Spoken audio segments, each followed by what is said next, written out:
ঝাড়খণ্ডের উপর ঘূর্ণাবর্তের সঙ্গে পশ্চিমী ঝঞ্ঝার প্রভাব। বাংলা জুড়ে ভারী থেকে অতি ভারী বৃষ্টির সতর্কতা ইতিমধ্যেই জারি করা হয়েছে। আলিপুর আবহাওয়া দপ্তরের তরফ থেকে এমনটাই জানানো হয়েছে। বাংলা জুড়ে ভারী থেকে অতি ভারী বৃষ্টির সতর্কতা জারি করা হয়েছে ইতিমধ্যেই হাওয়া অফিসের তরফ থেকে। অর্থাৎ এই যে গরম জনিত যে অস্বস্তি, সেই অস্বস্তি থেকে কিছুটা হলেও মুক্তি পেতে পারে বঙ্গবাসী, এমনটাই কিন্তু পূর্বাভাস দেওয়া হচ্ছে হাওয়া অফিসের তরফ থেকে। ঝাড়খণ্ডের উপর ঘূর্ণাবর্তর সঙ্গে পশ্চিমী ঝঞ্ঝার প্রভাব। বাংলা জুড়ে ভারী থেকে অতি ভারী বৃষ্টির সতর্কতা জারি।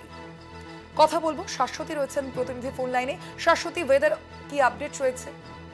দেখো, ঝাড়খণ্ডের উপর একটি ঘূর্ণাবর্তের অবস্থান, তার সঙ্গে সঙ্গে পশ্চিমী ঝঞ্ঝার প্রভাব, দুই মিলিয়ে রাজ্যে প্রচুর পরিমাণে জলীয় বাষ্প প্রবেশ করছে এবং যার জেরে ইতিমধ্যেই যে বৃষ্টিপাত শুরু হয়েছে তাতে তাপমাত্রার পারদ স্বাভাবিকের কাছাকাছি চলে এসেছে সর্বোচ্চ তাপমাত্রা। এবং রাজ্য জুড়েই বৃষ্টির পূর্বাভাস রয়েছে। কমলা সতর্কতা বাঁকুড়া, পশ্চিম মেদিনীপুর, মুর্শিদাবাদ, নদিয়া জেলার ক্ষেত্রে দক্ষিণবঙ্গে এবং উত্তরবঙ্গের ক্ষেত্রে দার্জিলিং, কালিম্পং, জলপাইগুড়ি এবং আলিপুরদুয়ারে ভারী থেকে অতি ভারী বৃষ্টির কমলা সতর্কতা জারি করা হয়েছে এবং সঙ্গে 50 থেকে 60 কিলোমিটার বেগে দমকা ঝোড়ো হাওয়াও বজায় থাকবে এই জেলাগুলির ক্ষেত্রে। এবং বাকি জেলাতে বিক্ষিপ্তভাবে হালকা থেকে মাঝারি বৃষ্টি, তার সঙ্গে বজ্রবিদ্যুৎ সহ ঝোড়ো হাওয়াও কিন্তু বইতে পারে বলে পূর্বাভাস জারি করা হচ্ছে। স্বর্ণালী, ধন্যবাদ তোমায়। আমরা কথা বলছিলাম, ফোন লাইনে ছিলেন প্রতিনিধি শাশ্বতী রায়।